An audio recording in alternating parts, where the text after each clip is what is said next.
बिस्मिल्लाहिर्रहमानिर्रहीम। अस्सलाम वालेकुम एवरीवन, कैसे हैं आप सब? उम्मीद है ठीक ठाक होंगे। वेलकम है आपको स्पाइसी फूड्स किचन ऐसे यूट्यूब चैनल पे। आज मैं लेके आई हूँ अपने किचन में कंडेंस्ड मिल्क की रेसिपी।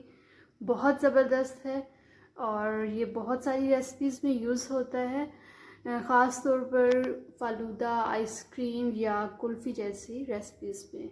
और इसका मतलब होता है कसीफ यानी कि गाढ़ापन।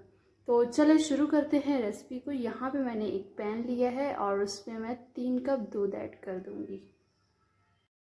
शुगर ऐड कर दूँगी इसमें 1 कप। शुगर की क्वांटिटी थोड़ी सी इसमें ज़्यादा रखते हैं क्योंकि इसका कलर जो है वो बहुत ज़बरदस्त आता है जब दूध गाढ़ा हो जाता है। और इसे आपने मुसलसल हिलाते रहना है, तकरीबन 15 से 20 मिनट आपके लगेंगे और दूध बिल्कुल गाढ़ा हो जाएगा। आप देख सकते हैं अभी इसमें हल्का हल्का बॉईल आ रहा है और इसी तरह इससे हम कुक करते जाएंगे।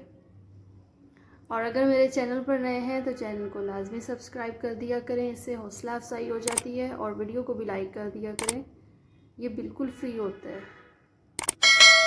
और ये आप देख सकते हैं, आप दूध गाढ़ा होना स्टार्ट हो गया है और इसकी कंसिस्टेंसी बहुत ज़बरदस्त होती जा रही है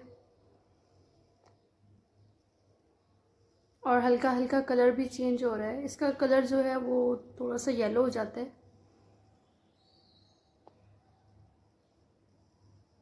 फ्लेम आपने बिल्कुल लो रखनी है, अगर हाई करेंगे तो ये के दूध में ज़्यादा बॉयल आना शुरू हो जाएगा। और इसी तरह हम चम्मच हिलाते जाएंगे आहिस्ता आहिस्ता। और यहाँ पे बिल्कुल दूध गाढ़ा हो चुका है और कंडेंस्ड मिल्क बिल्कुल रेडी है। ये आप देख सकते हैं, बिल्कुल हमें इस फॉर्म में चाहिए। ये देखें आप, ज़बरदस्त। अब इसे 5 मिनट तक ठंडा करेंगे चूल्हे से उतार के और फिर इसे डिश आउट करते हैं। ये माशाल्लाह से इसकी फ़ाइनल लुक है, बहुत ज़बरदस्त। और इसकी कंसिस्टेंसी चेक करें, बिल्कुल हमें ऐसा ही चाहिए।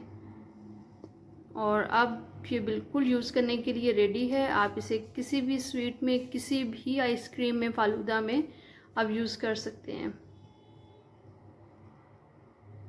ये माशाल्लाह से चेक करें, बहुत ज़बरदस्त। उम्मीद है रेसिपी बहुत पसंद आई होगी। अपना बहुत सारा ख्याल रखें और अगर चैनल पर नए हैं चैनल को लाजमी सब्सक्राइब कर दीजिएगा, वीडियो को लाइक कर दीजिएगा। और नेक्स्ट वीडियो तक के लिए इजाज़त दीजिए। अल्लाह हाफिज़।